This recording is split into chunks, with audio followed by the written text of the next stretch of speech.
नमस्कार, आप देख रहे हैं हरियाणा डायरी। आपके साथ मैं हूं मोनिका सिंह। चंडीगढ़ में बीजेपी की अहम बैठक हुई। मुख्यमंत्री आवास पर हुई इस बैठक में जिलाध्यक्षों, जिला प्रभारियों और प्रदेश पदाधिकारियों ने हिस्सा लिया।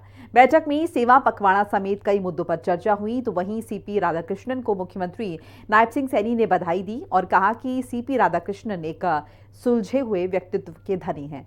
उधर मानसून सत्र को लेकर भी बीजेपी ने अपनी तैयारियां तेज कर दी हैं। इन सभी महत्वपूर्ण खबरों को लेकर आपको एक रिपोर्ट हम दिखाते हैं, देखिए। चंडीगढ़ में हुई बीजेपी की महत्वपूर्ण बैठक। मुख्यमंत्री नायब सिंह सैनी बैठक में हुए शामिल। सरकार संगठन के बीच तालमेल को लेकर चर्चा।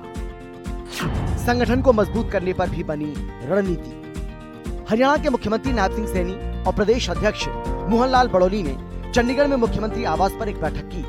इस बैठक में बीजेपी जिला अध्यक्ष, जिला प्रभारी और प्रदेश प्रभारियों ने भी हिस्सा लिया।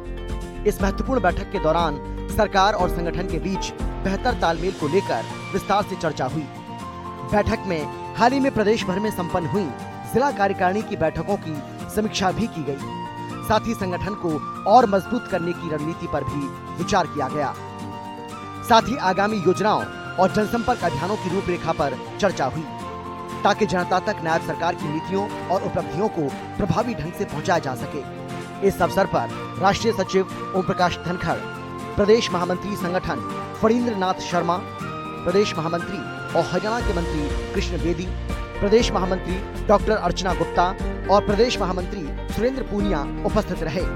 इतना ही नहीं, इस बैठक में विधानसभा चुनाव 2024 के पार्टी के 42 हारे हुए प्रत्याशियों ने भी भाग लिया।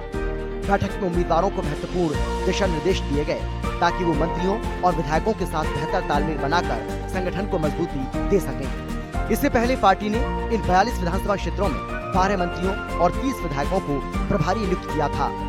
बैठक में निर्णय लिया गया कि प्रत्येक क्षेत्र में संगठनात्मक मजबूती और जनता की भलाई के लिए विकास कार्यों को 3 गुना गति से नॉन स्टॉप आगे बढ़ाया जाएगा। बीजेपी की इस बैठक में सेवा पखवाड़ा समेत कई मुद्दों को लेकर हुई चर्चा का आगामी दिनों में काफी असर देखने को मिल सकता है। सीपी राधाकृष्णन को मुख्यमंत्री नायब सिंह सैनी ने दी बधाई। मुख्यमंत्री ने सीपी राधाकृष्णन को बताया सुलझा हुआ व्यक्तित्व।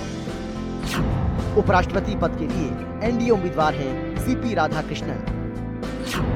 सीपी राधाकृष्णन का मुकाबला इंडिया उम्मीदवार पी सुदर्शन रेड्डी से होगा। बीजेपी के नेतृत्व वाले एनडीए गठबंधन ने सीपी राधाकृष्णन को उपराष्ट्रपति पद का उम्मीदवार घोषित किया है, जिन्हें हरियाणा के मुख्यमंत्री नायब सिंह सैनी ने अपनी बधाई और शुभकामनाएं दी हैं। सीएम सैनी ने कहा कि उपराष्ट्रपति पद के लिए एनडीए उम्मीदवार सीपी राधाकृष्णन जी को बहुत बहुत बधाई एवं शुभकामनाएं। वरिष्ठ और बहुत ही इंटेलिजेंट और बहुत ही सुलझे व्यक्तित्व सीपी राधाकृष्णन जी हैं और उनके जो एनडीए ने उनको प्रत्याशी बनाया है उपराष्ट्रपति का, वो महामहिम उपराष्ट्रपति पद, उसको बहुत ही उस पद के ऊपर उसको रह करके आगे बढ़ाने का काम प्रदेश के अंदर करेंगे। मैं बहुत बहुत बधाई भी देता हूँ, शुभकामनाएं। धन्यवाद। उपराष्ट्रपति चुनाव 9 सितंबर को होगा। वर्तमान में एनडीए गठबंधन भारी है, क्योंकि उनके पास लोकसभा और राज्यसभा में पर्याप्त संख्या में सदस्य हैं। उपराष्ट्रपति चुनाव में एनडीए उम्मीदवार की जीत की संभावना अधिक है।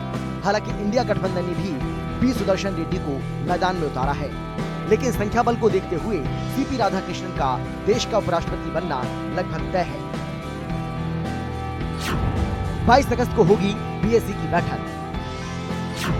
विधानसभा सचिवालय में होगी बैठक।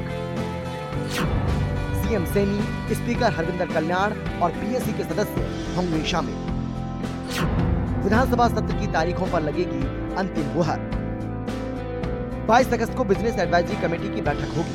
सुबह 11 बजे विधानसभा सचिवालय में ये बैठक होगी।